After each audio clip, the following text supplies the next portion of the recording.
Good afternoon, folks. I'm Jonathan. This is Lee, and we Good are going to afternoon. talk about COVID-19, which actually stands for Coronavirus Disease 2019. I want to start with a word from Scripture. The context is that Solomon has just completed the temple. This is from 2 Chronicles. And this is God speaking to Solomon. The Lord appeared to Solomon and said, I have heard your prayer and have chosen this place for myself as a temple for sacrifices. When I shut off the heavens so there's no rain, or command locusts to devour the land, or send a plague among my people, if my people who are called by my name will humble themselves and pray and seek my face and turn from their wicked ways, then I will hear from heaven and I will heal their land. Now my eyes will be open and my ears attentive to the prayers offered in this place. Obviously, we're in the middle of a sort of plague at this point, and so one of the first things that all of us should do is pray without ceasing. Now we're going to talk about some of the technical aspects of this coronavirus, and I'm going to turn it over to Lee. Well, we thought it would be good to talk to everyone about what we know about this. And let me start with what you've heard on TV and on your computers about distancing and why that is important and why you have to understand that. The incubation for this virus is widely variable in reports. I would guess maybe usually up to 9 days is where you get exposed and you come down with symptoms, but it could be longer than that. It's highly contagious and very rapidly spread, more so than your standard influenza. Therefore, without keeping people apart, you get this rapid rise in the number of people coming down with the disease. Now, if you become infected and you go out and you don't know it and others are infected, they get symptoms eventually and cause more and more infections. So the sooner distancing occurs, the slower the rate of the infection spreading, the less people are infected at a given time, and that puts less burden on the healthcare, the hospitals, etc. So-called flattening of the curve, and it lowers the death rate. And why that's important is really apparent from the infection in China, where they went back and they looked at this. In Wuhan, they were having death rates as high as 5.8% of the people infected. When they looked at all the rest of China, that number was 0.7. And they asked why that happened, and it was because the hospitals became overloaded. They couldn't take care of people right. They were on cots in the hall, no respirators, no masks to guard, etc. Kind of like what some of our hospitals are worried about right now. So, you know who the disease affects. It affects everybody. It used to be less so in the young, more so in the elderly. That's thinking is changing a little bit now, and you're seeing younger people as well with it. Hey, are you and I the elderly? Yes, we are. And to think about that, somebody told me the other day about a guy who was a horseshoer. And he went around selling horseshoes. And he said, I'll give you a deal. You can either pay $1,000 and I'll put the 4 shoes on your horse, or I'll charge you a penny for the first nail. I put 8 nails in each shoe, and I'll double the price with every nail. So if you've got nothing to do, go home and figure out what it costs by the time you've done 32 nails into that horse, and you're doubling the price every time. It's astounding how quick that adds up. And that's what we're dealing with sort of here. Treatment-wise, at this time, there's no real treatment except to treat for symptoms, keep the fever down. Tylenol, Motrin, naproxen, aspirin, that sort of thing. There are a number of drugs being tested to see if they will deal directly with suppressing this. And the last time I counted, there are 41 companies working on a vaccine. And I think with the technology nowadays, I hope it's going to be a lot quicker than it used to be to develop a vaccine. Diagnosis, you know how they're diagnosed, they're by swab. One thing I didn't realize was how long these viruses live out by themselves.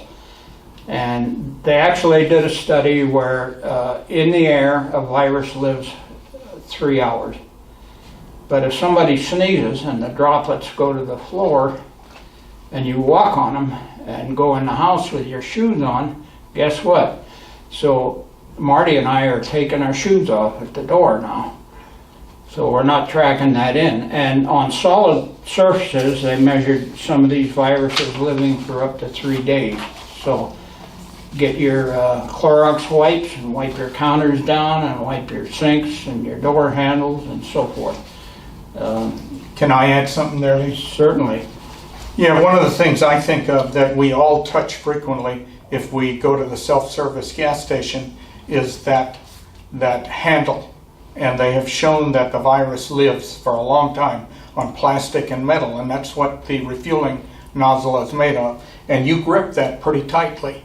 Think of if every refueling takes about 6 minutes, up to 10 people can be refueling an hour. If they do that day after day, and like Lee just said, 3 days plus, think of how many people can have handled that nozzle in that amount of time. So what I've done now, I wear a glove when I do my own refueling.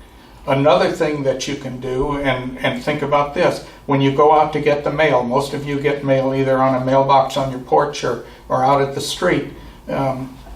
When you open that mailbox, the person that just touched that mailbox before you was a mail carrier. And think what they've been touching for the last 4 or 5 hours before they got to your mailbox. Other mailboxes that other people have been touching. So that's another good thing to wipe down, and another good thing that when you get your mail, immediately wash your hands, because that's another way to transfer, because we don't only get it person to person, we get it object to person. Yeah, it's a good point. And if you can find them, buy the Clorox wipes in the tube, carry them in your car. Right. That's what I do every time. Okay, we have a graph of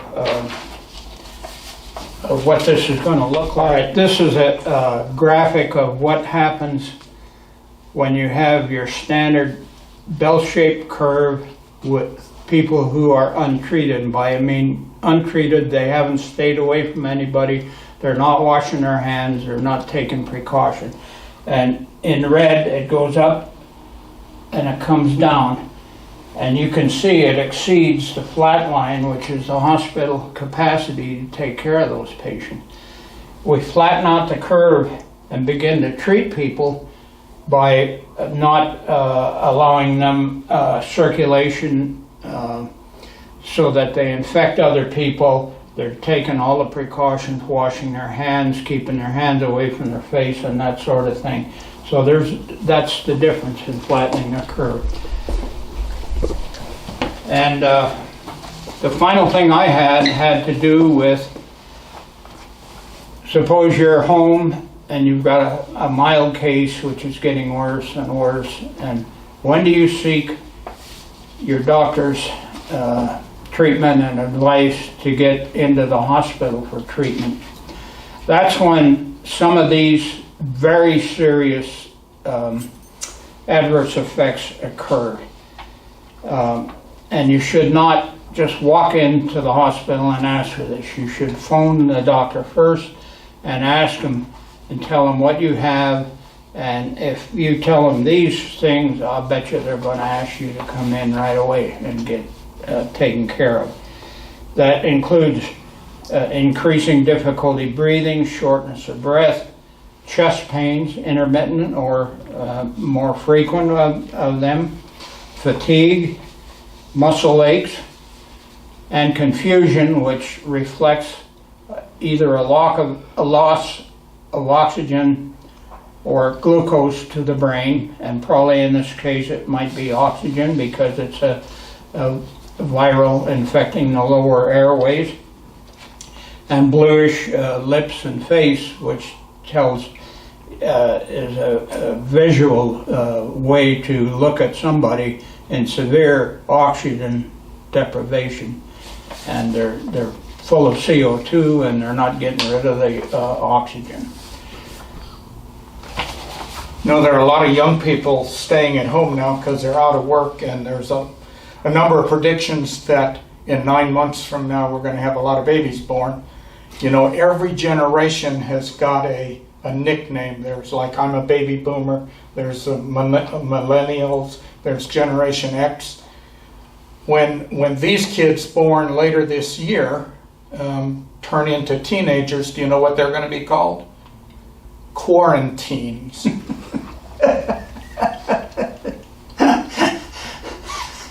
That's a good one. Now we can't see what I just did. I rubbed an itch on the side of my nose, and that's a habit we really have to get rid of. 20 times an hour. Yeah. Two things I've learned from this virus: one, it's a novel virus, and two, I really miss scratching my nose when it itches. But that's human nature. We absolutely do it. We can't, here in Fredericksburg, we can't stick our head in the sand and think this virus isn't going to get here. I remember the polio virus of the 50s. A lot of people thought we're a sleepy little town. Polio is never going to get here. Remember, we weren't even a tourist town in 1955. But eventually, polio got here. Many of you remember Charlie Sagaville and Freddie Deedle, who sat in our Bible study class for years. They were victims of polio.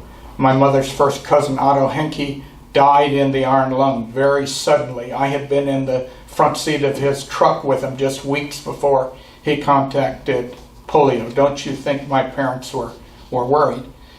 They developed a vaccine for polio, but it took a while. There were pitfalls. There was a batch of polio vaccine that unfortunately the virus wasn't dead, and when they gave it to 140,000 school kids, they developed polio rather than preventing polio. We will get a vaccine for this virus, but expect it to have pitfalls. Lee already mentioned that the number of companies that are working on it, and we have technology now that we didn't have then, and of course the process is being sped, but expect there to be some setbacks and some pitfalls when we're expecting this vaccine to get out. Back on the 1st of March, actually a little before the 1st of March, it was a day before Ash Wednesday when I went to HEB to look for baked potatoes that we would need the following night. I really started watching people, and I watched how we human beings touch our nose, we scratch our nose, we scratch our face, and this lady was doing that, and then she picked up ears of corn and then put them back. One of the warnings now is when you bring produce home, immediately wash it before you even put it in the refrigerator. Very good advice. At the beginning of March, I simply took the number of cases that were in the United States, confirmed cases, which was 47. The U.S. didn't have any sound data yet, so I used the data from Great Britain and said, okay, it's doubling every 5 days. And Lee alluded to this a while ago about when you double something. Based on that figure, I would have said, and I did say, that by March 23rd, we were going to have 1,005 cases in the United States. We actually have, it's not laughable, we actually have over 46,000 confirmed cases in the United States. It's doubling every 2 days. So we need to take this very, very seriously, and we need to take every precaution that we can at home and when you're out. We've been told don't do non-essential travel. Well, essential travel is going to your doctor if you've got an appointment, going to the grocery store to buy groceries. Non-essential travel is saying, oh, we're going to drive the Willow City Loop today to look at bluebonnets, or I'm going to go to Bell's and buy that pair of shoes I've been wanting for a long time. Stay at home. This is serious business. We want to prevent ourselves getting the virus, and we want to prevent other people getting the virus so that we don't exceed our medical system's ability to treat people. You don't want to be that person that's sitting on a gurney in the hallway at the hospital without a call button, without oxygen. We want to stay within the capability of our medical system. So that's one of the key points we're trying to make today. I heard a broadcast by the head of the World Health this morning. Mm-hmm. He said it took 67 days for the world to go from 0 to 100,000 cases. Then he gave the time to go from 100 to 200,000, and I missed that time. But the time to go from 200 to 300,000 was 4 days. So that's how rapidly this thing Yeah, because we're up here on this curve now. It is really climbing rapidly. And we want to prevent that happening in Fredericksburg if we possibly can. Wash hands, wash hands, wash hands. In a moment, we're going to go in the restroom and do a hand washing demonstration. You know, doctors and scrub nurses and scrub techs, they don't use Clorox wipes or antibacterial wipes before they go into surgery. They have special scrub sinks, but they're scrubbing with soap and water because that is the most effective way to get things off your skin and send it down the drain. Anything else, Lee, before we adjourn to? Just that you should include prayer as part of your daily prevention or controlling your emotions in this whole process. Do you want to lead us in prayer before we go? Yes. All right. Dear Lord, please have mercy on us. Guide us. Show us the right way to react to this pandemic, and take care of those who do not make it through. Amen. We're in the restroom here at Bethany, not the most beautiful of settings, but restroom very much like many public restrooms. You can push the door to get in, but when you leave, you're going to have to grab a handle and either turn it or pull it to get out. And if that handle is infected with the virus, we don't want to touch that handle again after we've washed our hands. Public places is one of the most important places for you to wash your hands. If your home is virus-free, I'm not saying don't wash your hands a lot, but especially when you're in public, wash your hands.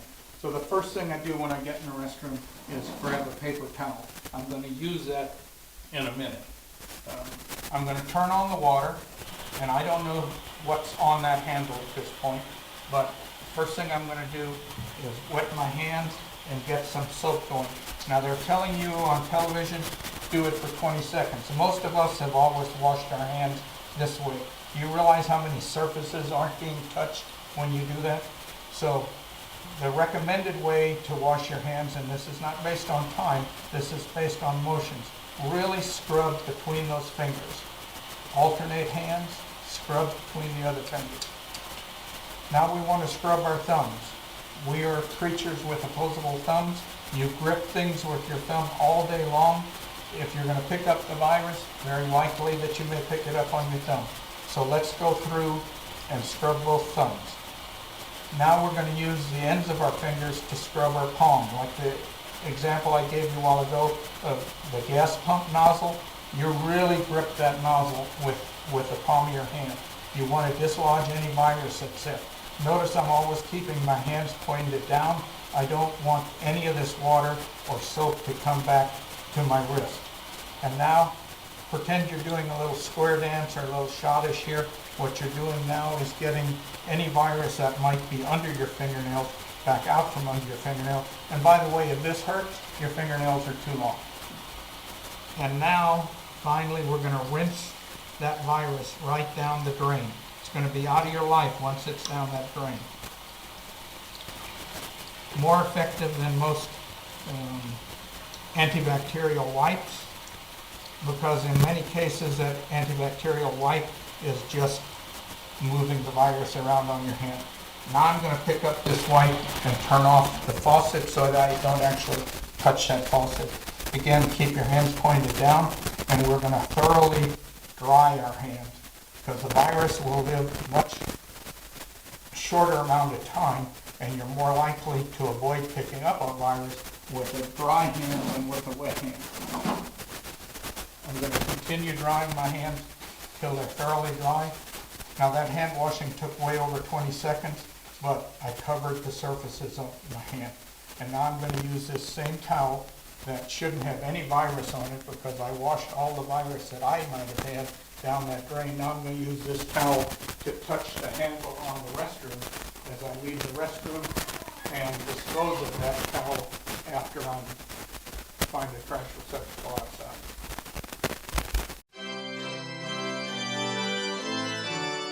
We hope you have been blessed by this presentation from Bethany Lutheran Church in Fredericksburg. We invite you to worship with us on Sunday mornings at 8, 10:25, or 10:30 a.m. Please like, share, and subscribe this video so that you can help spread the good news of Jesus Christ.